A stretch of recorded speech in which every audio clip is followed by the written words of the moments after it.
The role of the assistant coaches deserves far more attention because it has largely escaped scrutiny in the wider discussion about accountability.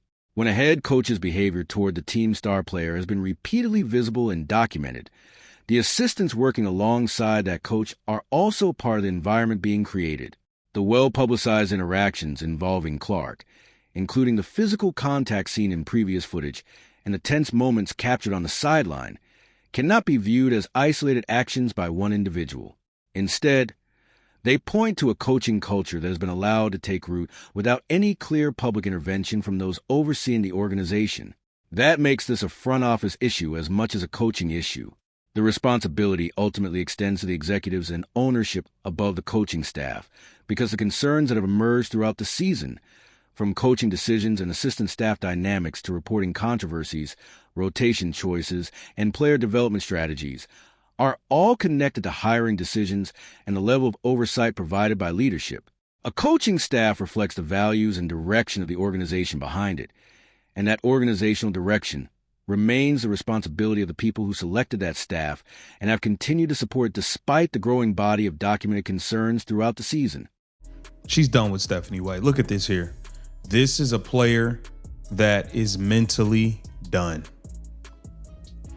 Stephanie White, congratulations. You have mentally defeated Caitlin Clark. She's done. Welcome to Keep the Vision. Make sure you like, comment, subscribe, share the channel, hit that bell notification and hype the video. That'd be greatly appreciated. As always, this thing is over. I'm letting it be known once again. I'm rooting for Caitlin Clark 100%. The footage showing Clark sitting on the bench with her head lowered should not be interpreted as a psychological assessment or a claim about her state of mind. Body language is an imperfect indicator, and any responsible evaluation avoids treating one visual moment as conclusive proof of what an athlete is thinking or feeling. What the video does clearly capture, however, is a noticeable shift from the level of visible engagement and competitive energy Clark demonstrated throughout much of the season. The difference between her presence on the bench during periods when the team and organization appear to be building momentum and what is seen in this particular footage is both observable and worthy of note. It points to a change that can be documented without speculation.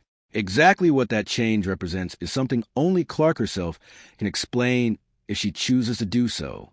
The important point is not assigning a specific meaning to the moment, but recognizing that the contrast exists and is plainly visible within the record.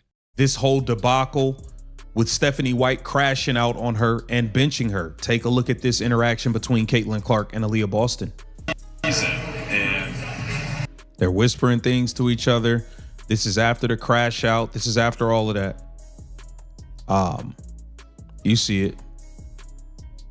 Caitlin Clark's like, yo, we gotta get this idiot the hell out of here. We gotta get this idiot out of here. Aaliyah, I will not be signing my epic deal. The conversation between Clark and Boston on the bench, conducted away from public view and intentionally shielded from cameras in the moments following the sideline incident, is part of the documented record, but its actual substance remains unknown. Responsible analysis does not attempt to invent or decode private discussions between teammates. What can be observed, however, is that two of the franchise's cornerstone players chose to engage in a private exchange during a highly emotional and competitive moment. That decision alone carries analytical value because it serves as a visible behavioral indicator within the broader context of the game. The details of what was said remain exclusively between the players involved and should be treated that way. What is open to examination, however, is the publicly available tactical and performance data connected to the game's result. And it is at that point that a particular report from Jason Whitlock introduces a different perspective on the rotation management debate, one that warrants a closer and more direct evaluation. Stephanie White rotated her players like they were playing 3 games in 4 nights. It was actually Portland playing its 3rd game in 4 nights. Stephanie White played 11 players in the first quarter. Wrong coach. Fire that bozo. Fire that bozo. There is no reason to play 11 different players in 1 quarter. This lady wants to be the smartest person in the room. That's the dangerous person to me. I never want to, I don't feel like I'm the smartest person in the room, Damn sure. Whitlock highlighted a detail that had not received significant attention in the usual box score breakdown of the game. Portland entered the matchup playing its third contest in 4 nights, while Indiana came in with a much fresher roster. That difference in workload was both measurable and strategically important. Sports performance research has long shown that accumulated fatigue can impact execution, especially later in games when energy levels begin to decline. Viewed through that lens, Stephanie White's decision to use 11 different players in the opening quarter deserves a different level of scrutiny than it would under normal circumstances. When facing an opponent carrying a heavy schedule burden while your team is rested, the typical tactical objective is to maximize that advantage by keeping your strongest lineup combinations on the floor for extended stretches. Doing so forces tired defenders to repeatedly deal with the same offensive actions and gradually increases the physical toll through sustained pressure and continuity. Instead, using 11 players in a single quarter produced the opposite effect. It exposed Portland to a constantly changing mix of personnel, defensive schemes, and offensive looks, reducing the strain that a fatigued team would otherwise face. By never allowing consistent offensive rhythm to develop, Indiana failed to fully capitalize on the very advantage that should have been targeted. That strategic reversal, applying a high-rotation approach against an opponent vulnerable to sustained pressure, is the deeper issue highlighted by Whitlock's reporting. The simultaneous removal of Clark in Boston was not merely a momentum shift.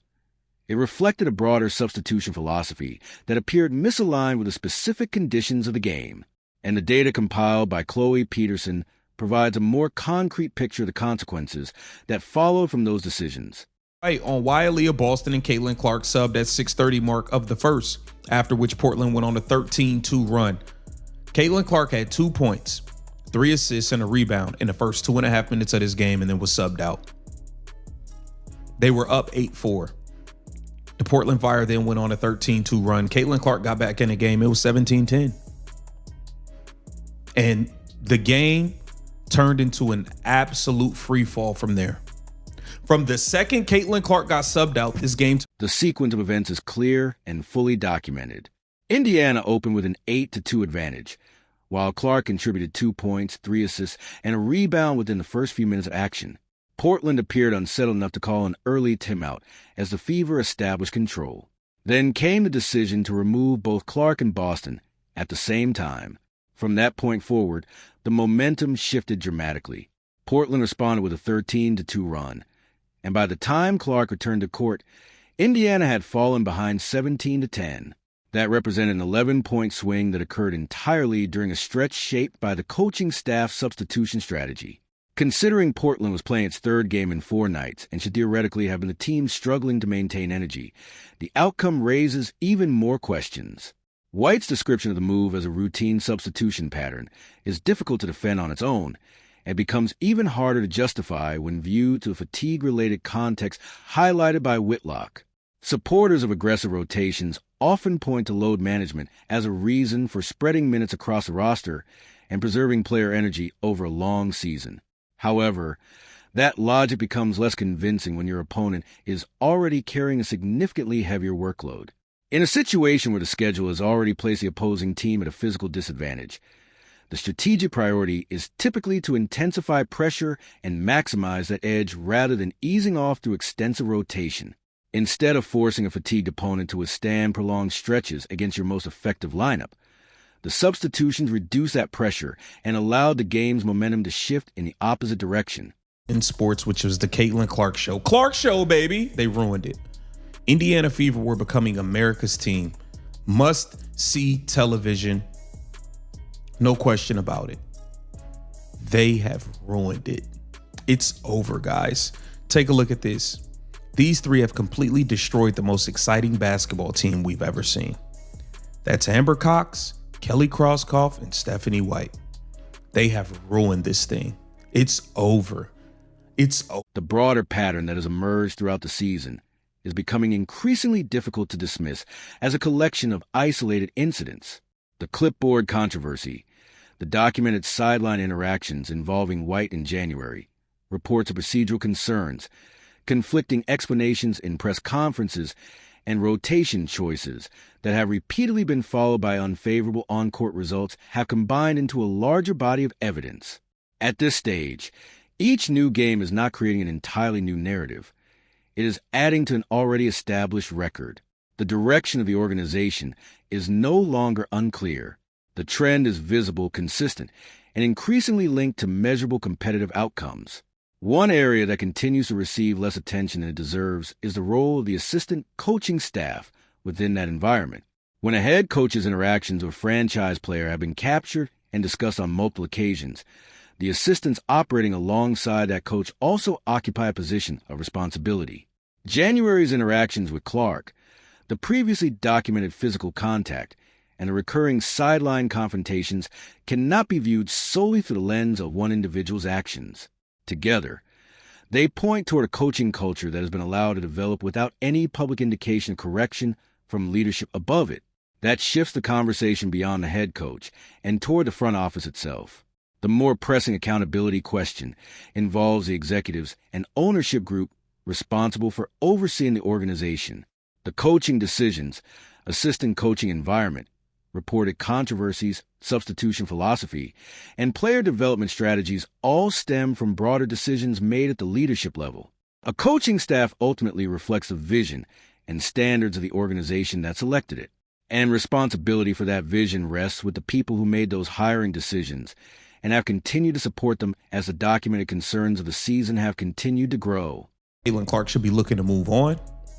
I think Caitlin Clark deserves better. Aaron Kane, do your damn job. Where the fuck are you at? Where are you? Where are you?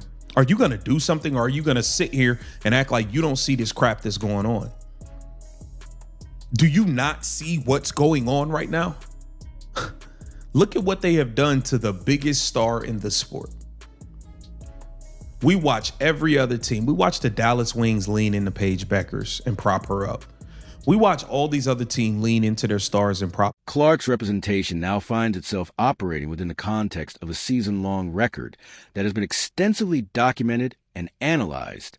Her agent, Aaron Kane, is evaluating a situation in which multiple organizational questions have continued to emerge, while Clark has notably avoided making any long-term commitment regarding her future. Those realities exist side by side, and navigating that kind of leverage dynamic is precisely the role professional sports agents are built to handle. Comparisons with other franchises managing elite young talent, Dallas and Paige Buchers providing one of the most relevant current examples, are useful not because of emotion or fan debate, but because they establish a measurable organizational benchmark. Teams that successfully build around generational stars tend to make a series of clear and intentional decisions. They design systems that maximize the player's strengths, create coaching relationships built on trust and communication, and publicly recognize the player's impact rather than diffusing credit away from it. Those choices help create a strong and sustainable partnership between franchise and superstar. The record surrounding Indiana's season has generated a different set of questions and perceptions. The upcoming matchup against Atlanta represents the next opportunity to gather information, but the most important development may not be the final score. Instead, it could be how the organization responds to the concerns and discussions that have accumulated throughout the season. Whether that response comes before the game, during the week, or afterward, it may prove more significant than the result itself. At this point, there is already a substantial body of information available for evaluation. The ownership group has enough evidence to assess the situation. The remaining uncertainty is whether leadership chooses to act, and if so, when that action arrives. As always, share your perspective below. Does the fatigue factor highlighted in the Portland matchup, an opponent playing its third game in 4 nights against a rested Indiana team, make the heavy first-quarter rotation and the simultaneous removal of Clark in Boston even harder to justify? And does a continued commitment to the current coaching structure influence the timeline and dynamics surrounding Clark's future with the franchise? Every informed viewpoint adds value to the discussion, and the next organizational response may provide the answers everyone is waiting for.